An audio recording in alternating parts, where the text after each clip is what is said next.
आप ये वीडियो देखिए। Today we begin in Canada, where a religious procession in Brampton has sparked fresh concerns over the public display of Khalistani extremism. Young children's cutouts showed them wearing what appear to be suicide bomb vests. They are presented as martyrs as part of a public display. Well, the involvement of children has raised questions about the messaging being promoted at such events. The procession even featured a float depicting the assassination of former Prime Minister Indira Gandhi. Several Khalistani flags and separatist banners with slogans linked to the Khalistan movement were also displayed. In recent years, similar floats have appeared at public events in Canadian cities, sparking criticism and concerns about the glorification of extremism. Well, the incident has even renewed debate about Khalistani activism in Canada. The country is home to a large Sikh community, particularly in British Columbia and Ontario. And while analysts, community leaders and polling data highlight the vast majority of Sikhs have no connection to extremist ideologies, Khalistani groups have remained active in some parts of the diaspora. Their activities have often become a point of tension between India and Canada. Khalistan is a proposed sovereign state advocated by some Sikhs, envisioned as a separate Sikh homeland that would include Punjab and certain other Punjabi-speaking regions in northern India. Well, the government of India completely rejects the Khalistani movement, viewing it as a critical threat to national security and territorial integrity.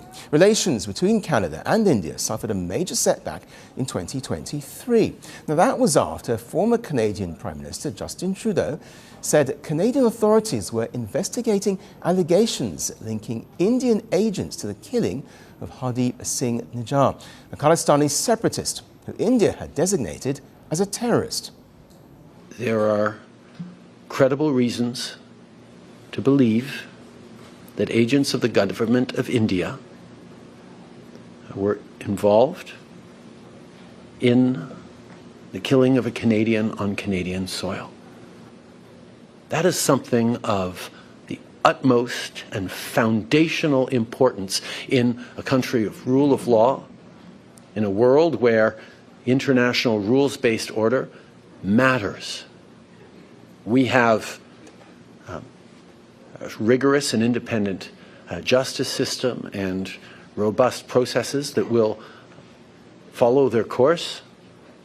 And we call upon the government of India to engage with us to move forward on getting to the truth of this matter. Well, at the time, the diplomatic dispute led to a deterioration in ties. You would have seen a press release that we made when we summoned the Deputy High Commissioner regarding an event that was attended by the Prime Minister where Khalistan slogans were raised. The other media engagement that you are referring to took place on the sidelines of this event. In our view, Prime Minister Trudeau's remarks, he has made those remarks earlier as well, so it's nothing new. His remarks to us, it illustrates once again the kind of political space that has been given in the country, in Canada, to separatism, to extremism and violent people who practice violence. This not only impacts India-Canada relations, but also encourages a climate of violence and criminality in Canada to the detriment of its citizens.